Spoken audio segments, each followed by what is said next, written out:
with a mic on and everything. Put on a drill card. Okay. Okay. Students, this morning we're going to talk just a little bit about the field trip that we're going to be taking in the summer to Ossabaw Island. As you know, Ossabaw Island is one of Georgia's 9 barrier islands. And so, as an introduction to the field trip, I thought we would go over a little bit of the geography of Georgia's coast and familiarize you just a little bit with what the islands are on Georgia's coast. Do any of you know any of the names of the other Georgia barrier islands, some that have been in the news, perhaps? St. Simon's, right. Yeah. Tybee, okay. Cumberland. Now, what about those 3? There's something in common about, well, not all 3 of them, but there's something in common about 2 of them. Who can tell me what's in common about 2 of them? Kevin? Okay. Okay, one or the other. Which? I mean, which ones are inhabited by humans and which, well, I mean, by lots of humans, and which one is not? Anybody know?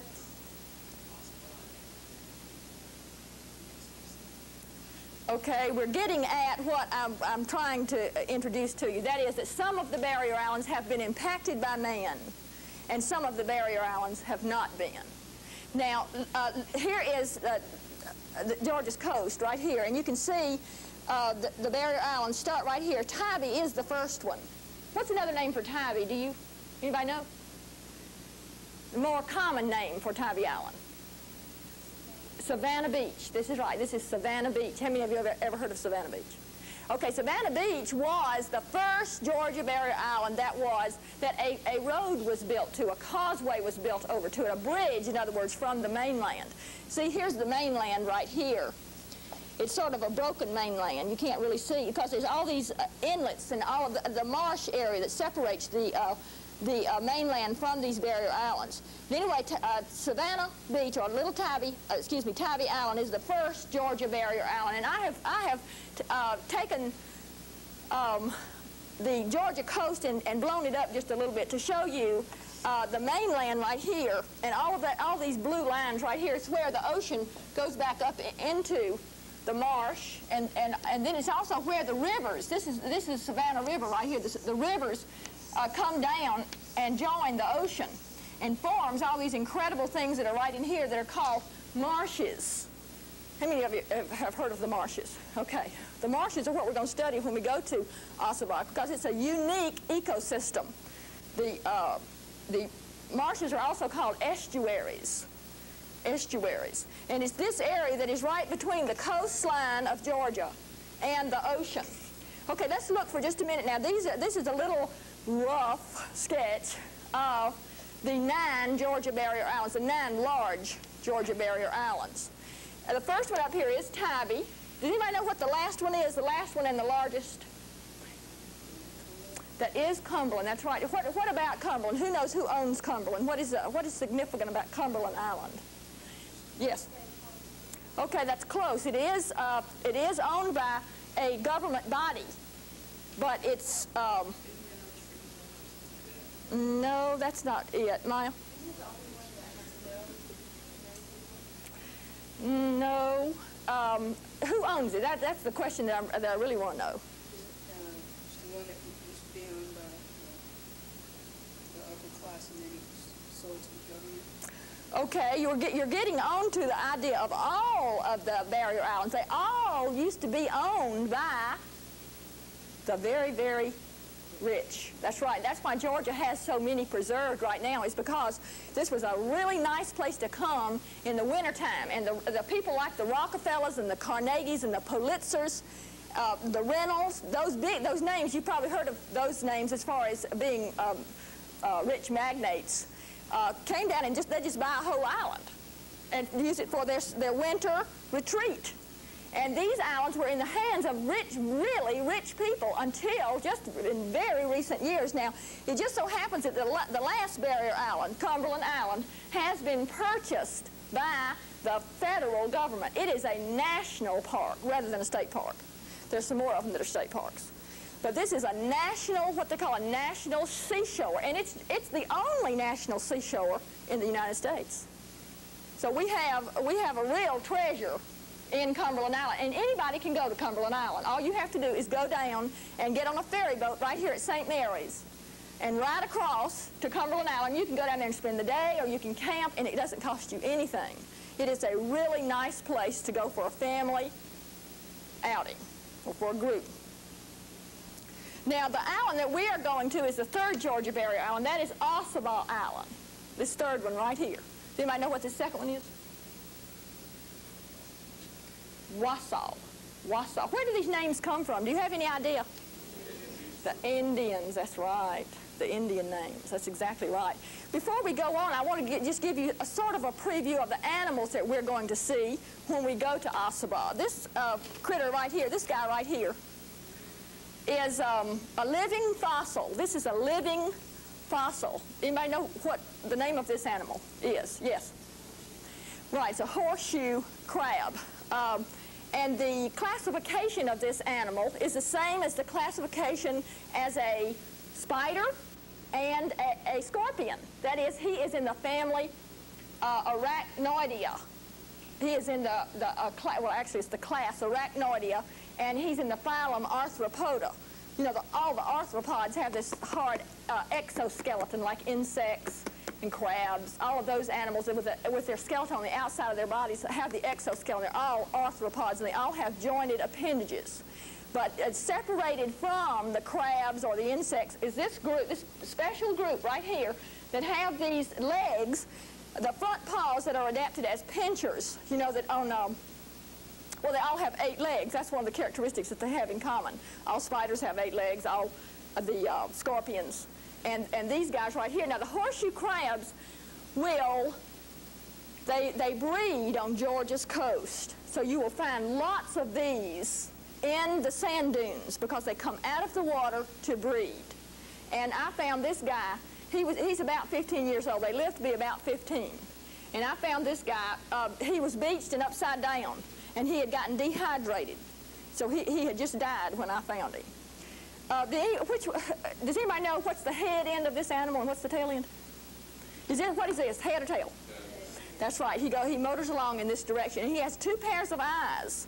Here's one pair of eyes right here, and then he has another primitive pair right here. And he can't see images. He doesn't see real images like you do. He can tell what of course, he crawls around on the bottom of the ocean like this. He does like this because he's got these little legs out here that go, and he motors along like that, sort of, you know, churning up the bottom, churning up the silt and everything that's on the bottom. And then his mouth is right here between his legs. That's his mouth right there between his knees. Here are his knees, and his mouth is right here. You can't even see. He doesn't have a separate, mouth like that. But he goes along like this on the bottom, turning up the silt, and then all the little waste organisms, really is what they are, the little dead things. He's a scavenger. Well, goes right here, and he shovels them into his mouth. Motors along, motors along, motors along. Because this is his tail, and this part right here moves. In life, it moves. I've preserved him with formaldehyde, so he's gotten a little hard. But anyway, this animal, why do you suppose I said he's a living fossil? What does that mean to you? His exoskeleton preserves the shape of his insides deteriorate. Well, no, but that's a real good analysis of why I might have said that, Aaron. But that's not exactly the answer that I was looking for. Kevin? Well, individual specimens only live to be about 15, but what do you mean he's real old? The species is real old. They have been around for, before that, even before that, about 200 million years ago, and they are in exactly the same form today as they were 200 million years ago. In other words, fossil horseshoe crabs have been found that are anatomically exactly like living horseshoe crabs are.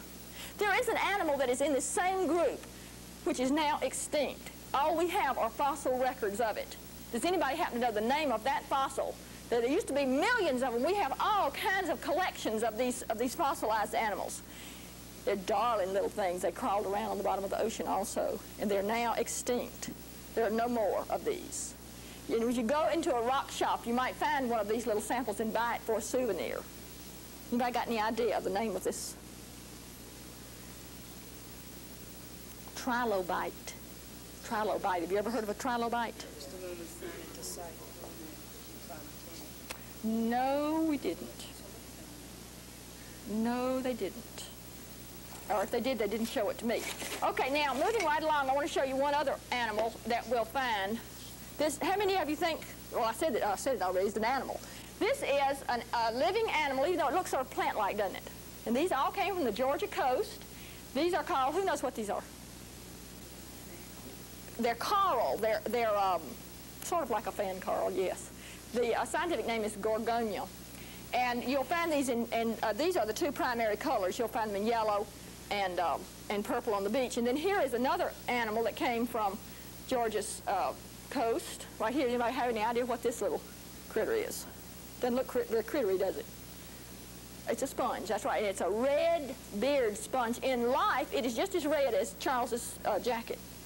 But after it dies, it loses its pretty pigment. Okay, here is an example of a gorgeous, gorgeous animal. Conch, that's right. This is a conch. Anybody remember some of you have had the course on invertebrates. You remember the phylum that this animal is in. Oh, it's the same as slugs, that's right. The name of the phylum. Yes, it's a mollusk. That's exactly right. It's a mollusk. It has a real fleshy body, and it slides around on its foot. This is a stomach foot animal. And these animals breed all up and down the eastern seaboard. Do you know what it is when you listen to it that you're actually hearing? Is it really the ocean that you hear when you hold it up to you? Echo of what? What in the ear, though? Okay, there's some fluid in the inner ear. And so you're really hearing the inside of your own head when you hold that up like that. Okay, here is the most exciting thing that you will ever find on Georgia's coast. Here's an example of the eggs of a loggerhead sea turtle. That's right. I found these. They look like little ping pong balls. Do you see? I'm going to pass this around. They look like little squash ping pong balls. Little crushed ping pong balls. Those had been predated. They had been predated by a raccoon or a wild pig on Georgia's coast, and they were empty. In other words, all the little organism had been sucked out of them, because when these incredible creatures, and they're about this big around, one of us, Kelly, has seen a loggerhead sea turtle, because she went with me on a previous trip. And what we do when we go to what we're going to do when we go to Ossabaw is walk the beaches at night looking for these animals, because they come out of they crawl out of the water at once a year, and only the females. The males never come out of the water. Once they are hatched as little babies, they go to swim to the ocean. They never come out again. But the females come out once a year once they get to reproductive age, and they crawl back up on the same beach where they were born. And Georgia's beaches are a habitat of loggerhead sea turtles. And between May 15th and July 15th, this is the reproductive season, when the females will crawl out of the water and crawl up very laboriously. You know, they're made for swimming. They've got flippers. They're not made for walking, so it takes them a long time to crawl up the beach. Crawl straight up the beach, and they'll go to the first set of dunes, and they'll dig with their back fins a hole. It's about that deep. And then they will lay about 100 eggs. They're just like those. They're round ping pong balls. They're tough and leathery. And then they'll cover them up and disguise the whole area so that hopefully no predators will find it. The only thing is, on Georgia's barrier islands right now, we have an overpopulation of lots of the predator-type animals that love to eat turtle eggs. And so we have a problem. What is the problem that could result from overpredation like that? Extinction. Okay, extinction would be the very end. Now, the loggerheads are not endangered right now. They're not what you would consider an endangered species, but they are what we call a threatened species. We don't really know how many of them there are in the world. We know that their nests are predated an awful lot, not only by the raccoons and the wild pigs, but also, you see, human habitation on the barrier islands has an impact on the animals that live on the island. Does that surprise you? Okay. There are only 3 Georgia barrier islands that have causeways built to them. I've told you one of them. Another one has been mentioned. Let's see if we can recap what the three of them are, and then talk about the effects of having causeways, and therefore lots of people own these three particular islands. Let's recap again what they are now. Tybee, Jekyll, and St. Simons. That's right. Those are the only three of Georgia's 9 barrier islands that have been heavily impacted by man. The other 6 are relatively undisturbed. Okay, so they are the ones that would have more of the loggerhead sea turtles nesting on them. Now, the effects of having, here's Tybee, let's see, Jekyll and St. Simon. Jekyll and St. Simon are right next to Cumberland, and they have had the causeways built for them for a number of years, and so they have been impacted very greatly. Those animals on those loggerhead sea turtles, what happens is when the turtles come out of the water and lay their eggs, they're facing away from the ocean. They have to turn back around and get reoriented to go back into the ocean. Well, the thing that orients them to the ocean is, in the ocean, there are animals that have bioluminescence. Does anybody know what that means, bioluminescence? Okay, they produce light. It's a biological light, right? So when the turtles see light, they crawl towards it. All right, on a oceanfront beach where you got, what do you usually have on the beach? Hotels and what else? Restaurants and marinas and parking lots. Sometimes they even pave them over. If you've been to Tybee, you'll see what I mean. It's mostly concrete. It's just horrible, just horrible. It just breaks my heart to go to Osabar and see it in its natural state, and then go to Tybee and see what, what impact man has done there and the damage they've done. But anyway, the turtles will then crawl over towards the lights. Okay, they're crawling over to places where automobiles are. Lots of turtles have been killed on the roads in beach areas.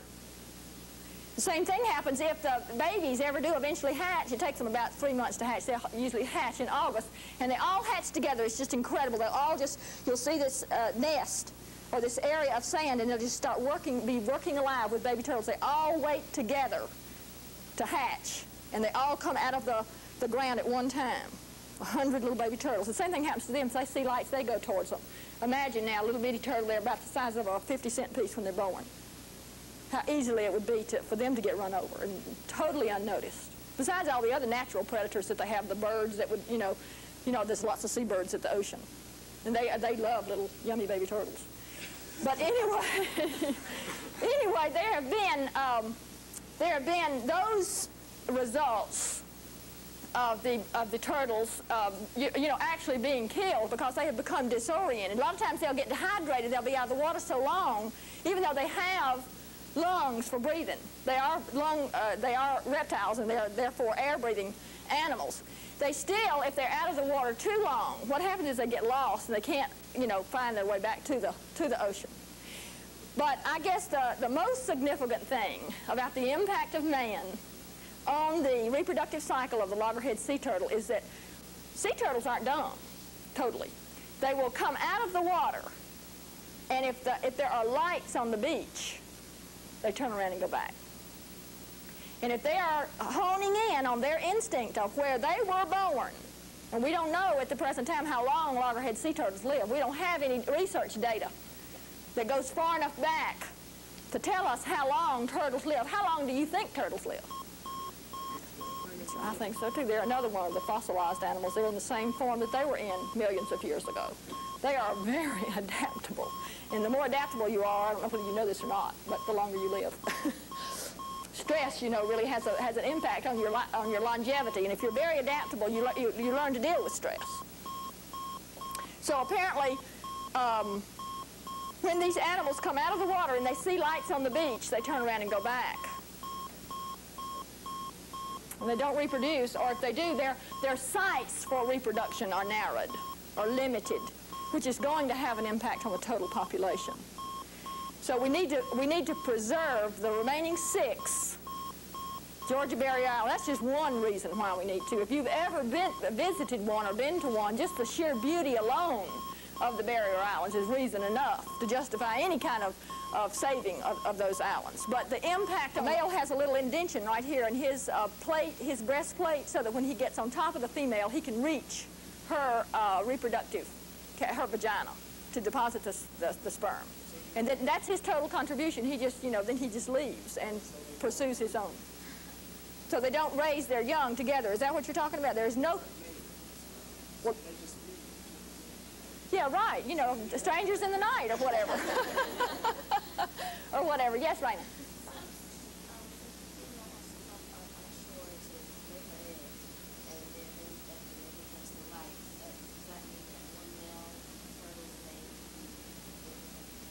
No, because there's no differentiation between who responds to light, male and female.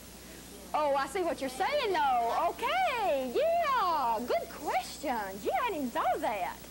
That is really, it could be. It could be that there are more male loggerhead sea turtles than there are females. Even, even today, yes.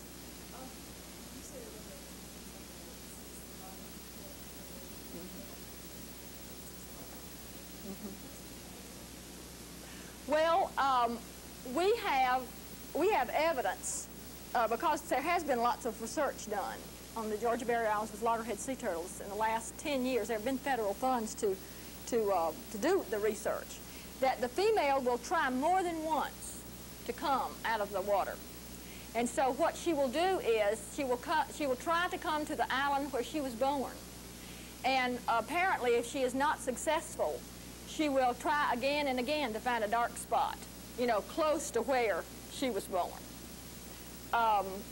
Direct answer to your question, if she doesn't ever find a spot, I would suppose that she would just have an aborted kind of reproductive cycle, and she would maybe have lay the eggs in the ocean, in which case, of course, they would never hatch, because they have to have that specific environment of the hole in the sand and the packed sand around them, and then I suppose that they would heat an awful lot in the sun over those hottest months of the summer.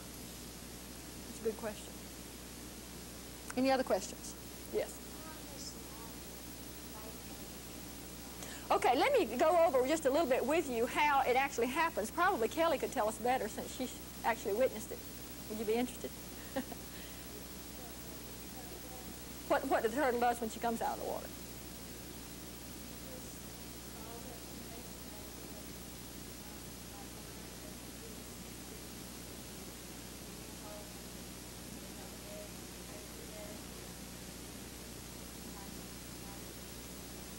And at what point did you see the turtle? Okay, y'all stopped it, and what did you do to it then? Because she was on she was following a research team. A group of my students were. You put a tag on, I think they clip a tag on the flipper so that they can keep a record of what that turtle, where that turtle is, from year to year. And the way we'll do it at Ossabaw is we will go out when the tide is coming in. See, the turtles are not, as I said, they're not totally dumb. They don't swim any farther than they don't crawl any farther than they have to. They will come in on an incoming tide so that they won't have to walk as far. So you find out when the incoming tide is, and then you start walking the beaches about 2 hours before, and then you walk 2 hours after high tide. And you just walk up and down the beaches with no lights. You can't even turn on your flashlights. You have to really be able, hopefully the moon will be out at the time that we're down there so that we'll be able to see. And then if you think you see one, you walk in a small group, all bunched up together, and you don't turn on your light and you don't talk. You just walk quietly. The beach at night is really, it's just almost like a spiritual experience to walk on the beach at night and just hear the ocean and to be looking for this thing that's going to be coming out of the water, And then if you think you see one, you immediately crouch. Everybody, has to squat down. Because it seems that one of the things, not only besides lights that will scare the turtle, is if they think they see a form of something that's not low. That will frighten them. And so you don't want to frighten them. If you think you see one crawling along, then you all squat, and then the leader will go up and see if, in fact, it is a turtle, still not turning on any light. Because if they see a light, an incandescent light, they will then abort the mission and go back into the water.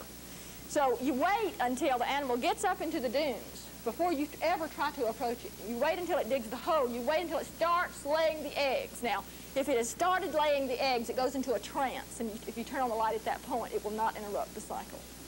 So once the egg laying has been started, you can then approach, turn on the lights, watch, and she is in such a trance that tears actually are coming out of her eyes.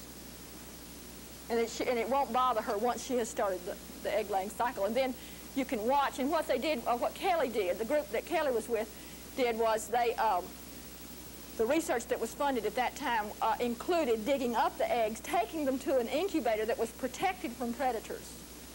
Because you see, reptiles do not have any kind of mothering or parenting. Once the eggs are laid, then they go off and leave them. And it doesn't matter. So they dug them up and put them in this incubator. And then they walked down there and dug a hole in this protected area, covered them up. That was the incubator. And then the turtle went back into the water after he tagged her and everything. So hopefully we'll be able to. I'm going to Ossabaw today. And I'm going to Turtle tonight. So I'm going to look. Well, I'm sorry. I'm not actually going to Ossabaw until in the morning. But I'm going to look for turtles tomorrow night and the next night. So something that.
And they got their pigmentation from that point upwards.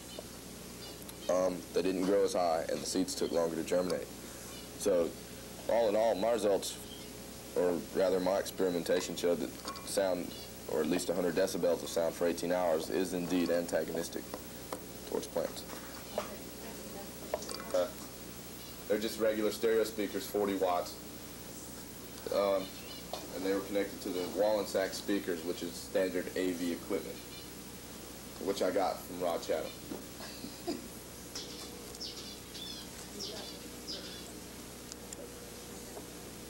Is that sound in the background going to be fast? No, we like it. Sorry. I mean, you're in a lab here, and that's what it's supposed to sound. It's supposed to sound like that? Please.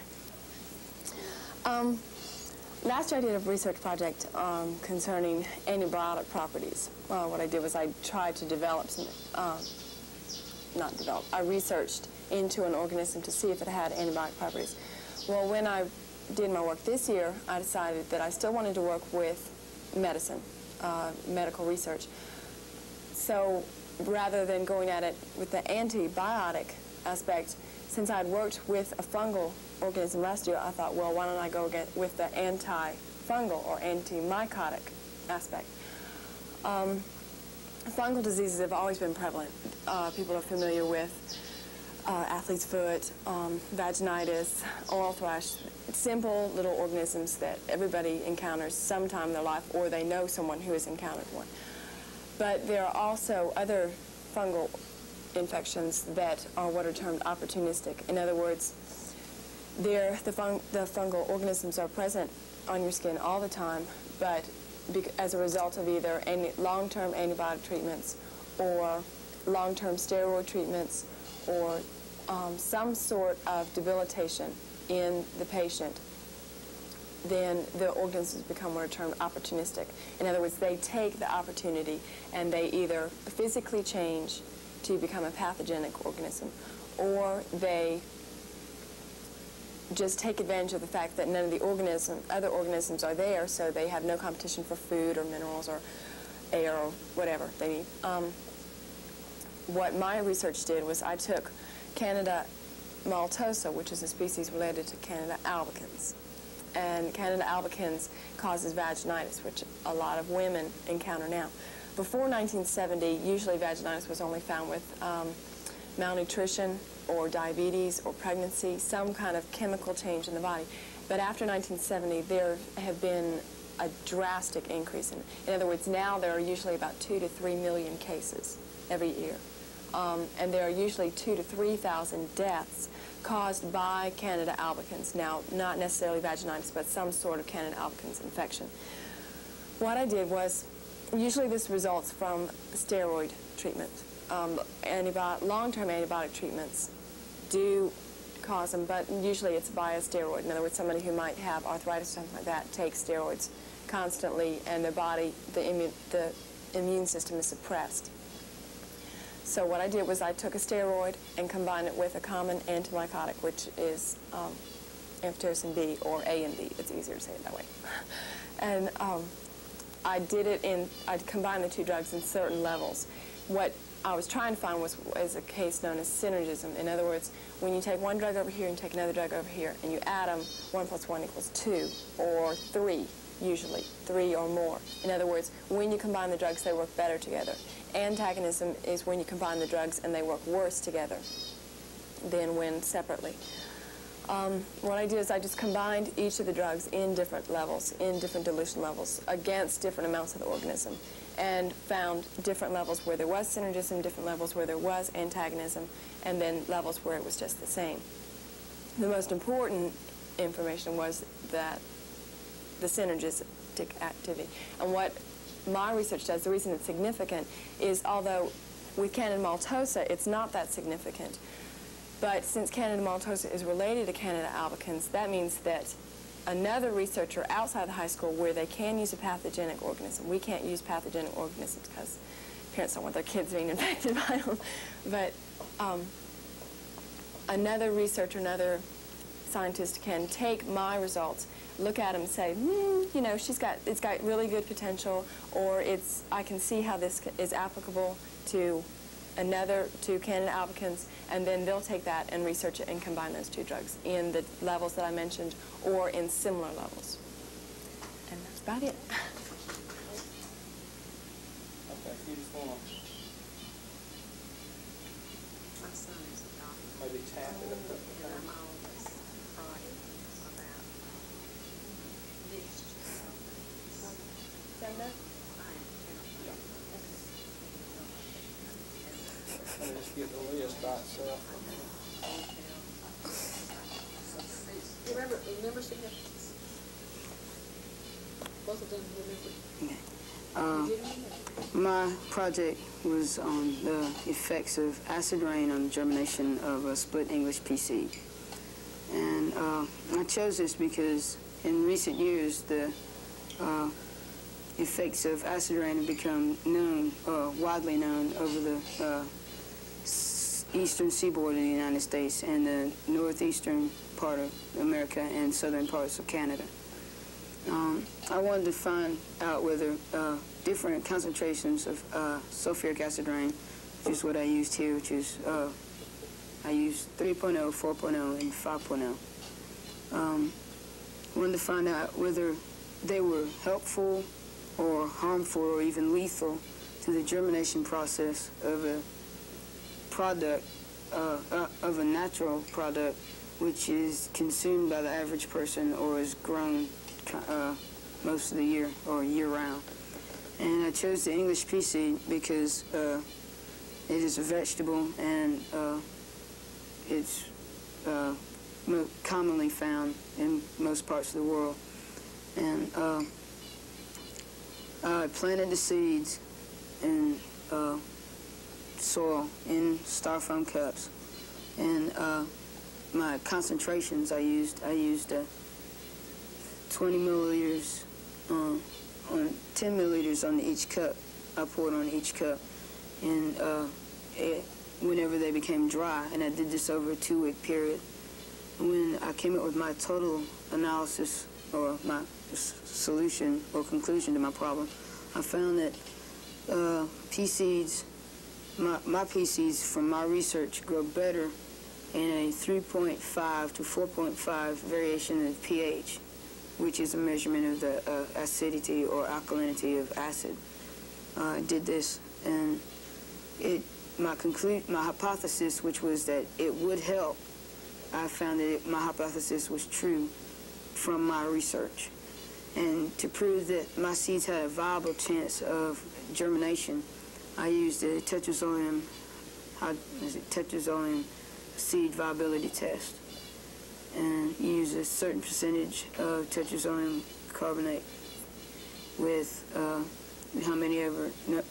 number of seeds that you use for each group of your experimental stages. With water, you put the seeds in, and the central part of the seed, if it has a viable chance of germination, it has a red pigment at the nucleus of the seed. And that's basically what my experiment was all about. Look at it. Okay, take your hand back down now and do it again, okay? Okay, there you go. That's right there. My seeds. Okay. Okay, now take your hands back down and just point at the seeds.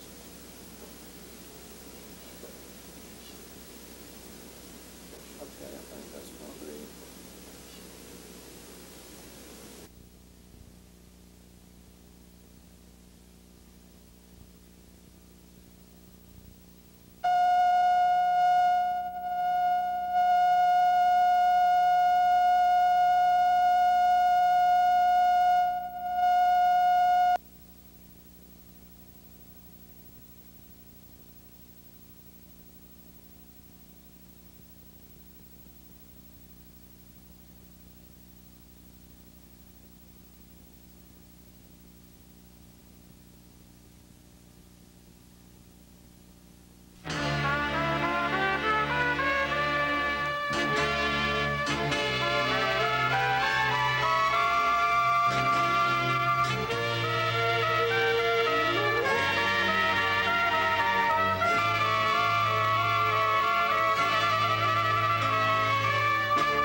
Good morning. My name is Claudia, and I am very happy to be at the 4th National Estuarine Sanctuary Workshop program at Old Woman Creek National Estuarine Sanctuary. On the morning of October 10th, although this is the morning of October the 7th, it is 8 o'clock in the morning, so I do feel like that in time I'm with you. I'm very sorry that I was not able to attend the conference in person, but I'm very thankful for this opportunity to come to you with some words on my views on the difficulty of translating research into understandable terms for the general public and decision makers. I have entitled my presentation, "The Teacher as the Translator and the Translatee." And I will explain that title by saying that I have been a high school science teacher for the last 7 years, and I have come to Ohio to attend the Ohio State University in science education to study for my doctoral degree because teachers are my business. Since I have been a teacher, I can speak only from that particular avenue, and because my future is going to be in educating future teachers, I would like to direct your attention this morning on some of the views that I have regarding the problems with the teachers being the translators of scientific research. Now, my remarks will be made to you in this frame of reference. Teachers are supposedly the formal educators, whereas there are many sources of non-formal education, and I would say that the National Estuarine Sanctuary Program functions as one of those non-formal communicators of information. So what I'm going to say has applicable results to you in the sense that if you can understand better what people are learning in formal situations, then it will be more meaningful to you in your design of educational programs as non-formal communicators. Now, it's well known that children learn from non-formal sources a very great deal.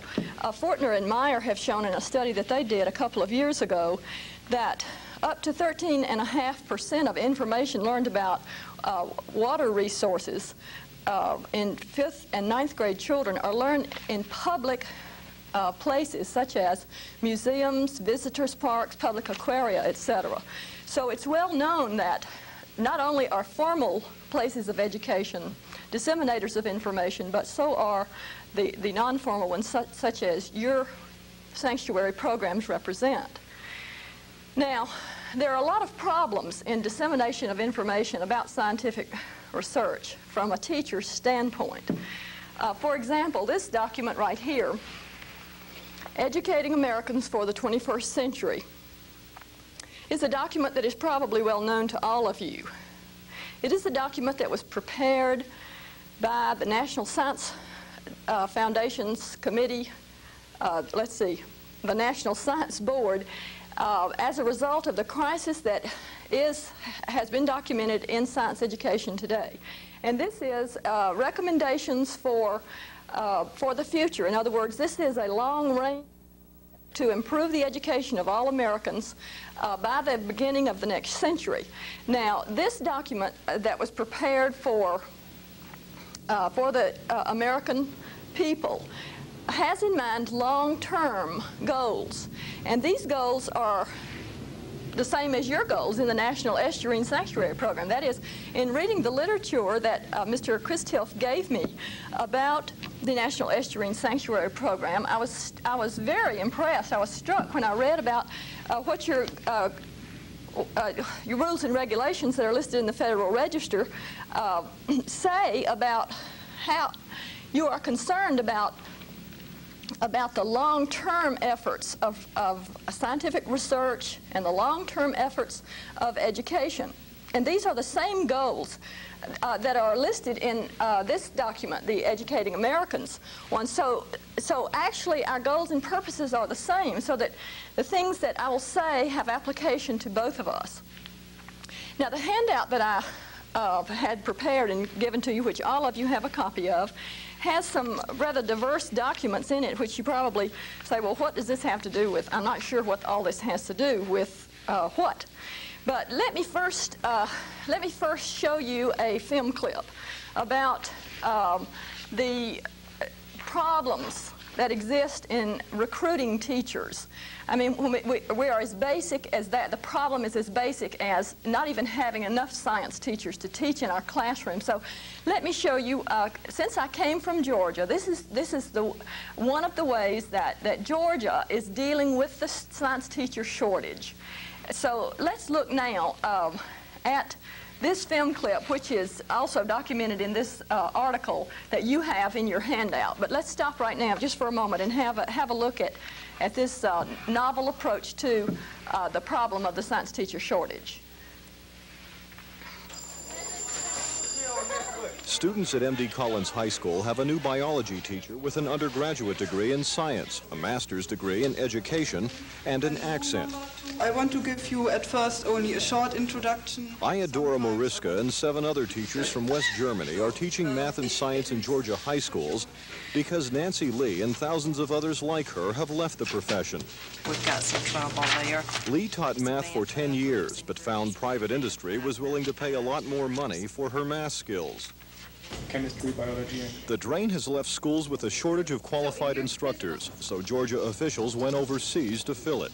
A temporary job for you and meeting a temporary need that we have. Georgia educators went to West Germany, where in one region alone, 6,000 teachers are unemployed, to bring back instructors for math and science. We need to do whatever it is, whatever it's going to take to get more teachers into the teaching profession in these 2 areas. American teachers say foreign teachers wouldn't be needed if salaries were increased. We don't pay teachers babysitting wages. If we have a salary that we can retain these teachers, there's no need to go elsewhere. Can you read my handwriting? Gunter Hoppenworth will make about the same salary as he would have in Germany, but here he has a job, instructing students he thinks will be similar to those he taught in his country. It's up to the teacher to motivate the students, to make them learn. Georgia educators think they'll need the German teachers for at least several more years, until teaching salaries can come closer to competing with those offered by private industry. David Hazinski, NBC News, Fulton County, Georgia. Boy, that's really interesting, isn't it? And it was very interesting for me because 2 of those science teachers, the 2 that were in the film, Gunther and Anador, came to my school last year, and so I got to know them very, very well. Anador actually lived with me for a couple of months. But the film clip documents what some of the problems are. The attraction by industry of some of our brightest and best, and the low salaries, and the fact that many math and science teachers, even when they start teaching, they leave their jobs. There was a study done in 1982 by the National Science Teachers Organization that showed that half of the new science and mathematics teachers in secondary schools were not fully qualified. So even when we get the science teachers, many times they are not fully qualified, nor are they certifiable to teach in our public high school classrooms. Now, one of the ways that that problem can be addressed, in my opinion, is, and it comes from my experience, is that I believe that more novel program designs in teacher education can be achieved. Let me cite one other study for you. There has been a recent study that was reported in the Journal of Research in Science Teaching this year about the anxiety level of teaching science in pre-service elementary teachers. So not only this study showing that secondary teachers are not qualified, but we also have evidence that pre-college elementary teachers do not feel qualified. A suggestion that I have is one that is included in your handout on the 2nd page. It's a frontispiece from the Earthwatch organization. Now, here is the front page of a recent publication from Earthwatch, and I included this 2nd page here just so that you would have something to take home with you about Earthwatch, their address, etc. How many of you have ever heard of Earthwatch? Let's see. Oh, I can't really count you if I can't see you. But Earthwatch is a very unique organization, and I think that we can learn from organizations that are different from us. Even though they don't exactly fit into the mainstream of what we're used to in education and scientific research, I still think that creative solutions are going to be necessary in order for us to solve this problem of preparing teachers to teach science more adequately for our children. And I know that everybody here is very interested in that. Even if you are a scientist yourself and you are not primarily an educator, you probably have children. And if you don't have children right now, you may have grandchildren, or you have nieces and nephews, you have children whom you are very interested in their education. And I have found that people who are not directly associated with the education of pre-college children are still very interested in formulating solutions to the problems of upgrading science education in our schools. Now, the Earthwatch program is one that started about 15 years ago. And the idea of Earthwatch is to allow citizens, adults usually, they start at age 16, being able to go on an Earthwatch expedition, allowing citizens, ordinary citizens, not with no scientific background necessarily, to accompany scientists in the field to do research. Now, what can we learn from that exactly? Well, we can see that here is a prototype. Here is a prototype that we can look at to see, aha, here are people who go on Earthwatch expeditions. And where are these expeditions? Well, when the program started, there was one expedition to one country. In 1985, there are over 78 expeditions to over 32 different countries. And they're documented in this, listed in this magazine. Anybody can sign up to go, almost anybody. And it is a proven situation in which people can become more scientifically literate if they are in an environment of scientific inquiry. In this month's Science Teacher Journal, which is the secondary publication of the National Science Teachers Organization, there is a report from 2 science teachers who have attended Earthwatch expeditions with the result that they feel that their scientific expertise has been impacted and that their scientific process knowledge through this hands-on experience has been impacted. Now, I mention this to you group of National Estuarine Sanctuary people for the simple reason that I believe that when you are designing your educational programs, and I do understand that that is one of your focuses, that you are looking to upgrade the dissemination of information to citizens and to students and especially to teachers, that you will look to designing programs that place research scientists and teachers together, that you will look to designing programs that place research scientists and teachers together. Now let's look at the last 2 charts that I have included in this handout, and I will begin to wind down for you why I think it is so important that we perhaps look at this different avenue of instructional programming for dissemination of information, for translators, teachers becoming translators after they have once been translatees. You see, if a person is a translatee, that implies that somebody has been a translator to them at some point in their life. Okay, the chart on the back, chart 2-2, percentage of 13 and 17-year-olds participating in various science-related activities outside of science class. You will notice that very few of these children say that they have gone to hear people talk about science. They learn about science other than in school from various other places. They learn about science from various other places in addition to their schools. The chart on the previous page shows the percentage of students naming various subjects in school as their most favorite. And you will notice that science for 13 and 17-year-olds is the least favorite subject. Now, in order to change that, I say that teachers have to be impacted, because there are studies that show that teachers' attitudes are carried over to their students. It's diffusion, scientific principle. If I have it and I'm instructing you, I'm going to infect you with it.